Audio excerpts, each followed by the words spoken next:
Hey guys, thought I'd make a quick video to go over some of the background information and rules settings for the league to get you prepared for the auctions coming up. So first of all, the name Archipelago, it's a collection of islands. Thought it was fitting, being an auction league, you kind of everybody's standing on their own island, picking players, standing by them rather than falling back on an ADP. It's kind of more calling your shots. Um, Also with team names, it's a bit of a theme. You can go the standard mascot route with animals in and around the islands. You can also go landmarks themselves, a lot of island names to pick from. You could go, explorers, sailors, pirates. There's Charles Vane of the Caribbean, James Cook of the Polynesian. Yeah, just a lot to work with there. All right, now we'll get into the scoring settings. So really the idea behind a lot of these was to eliminate or at least reduce some of the cheat code positions. The rushing quarterbacks that are bad passers but can rush and therefore they get a ton of points. The pass catching running backs that kind of make the position a different position for themselves than for the pure rushers. Wanted to kind of close that gap a little bit. So in particular, quarterback scoring comes from yards from scrimmage total, rather than a difference between rushing and passing. So every yard they get is counted the same way. Same for touchdowns. It's 6 per touchdown across all positions, regardless of outcomes, passing, rushing, receiving. Quarterbacks also have this ratio stat in here that I put in. It's pass completions and incompletions. So that amounts to if they get about 60% receptions, they come out even. Anything above, they get a little bit more. Anything below, they get a little bit less. So it's not going to be ramped up for volume. It really is a ratio between the two.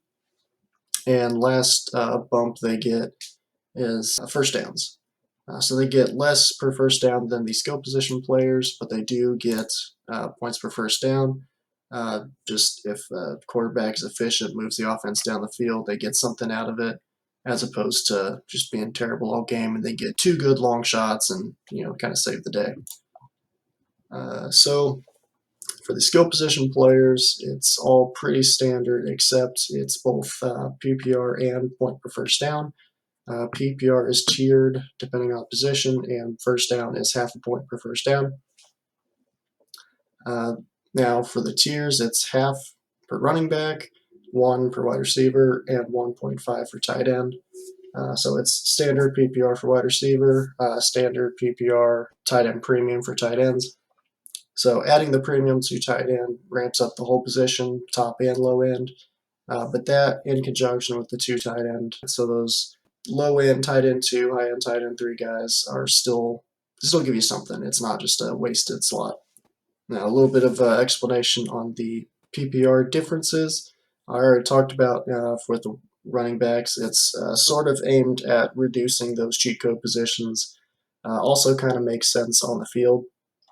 A lot of receptions that running backs get are screens or those short check downs that they weren't really the plan, and it's more of a get it out of the quarterback's hand and just take the minimal or neutral yardage. So that half point kind of reflects that it's not quite as impactful for them to get a receiving touch unless they make something of it after the catch, which would be reflected in the yardage scoring.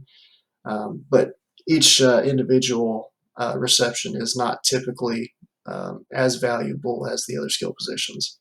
However, receiving the ball and keeping the quarterback from being sacked does add value, so there is something there.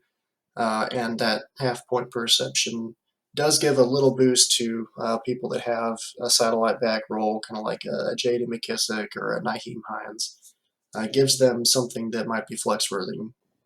So there you go. Just a little bit of information on what to value when walking into the auction, making your plan for who to bid on. So good luck, and I'm looking forward to it.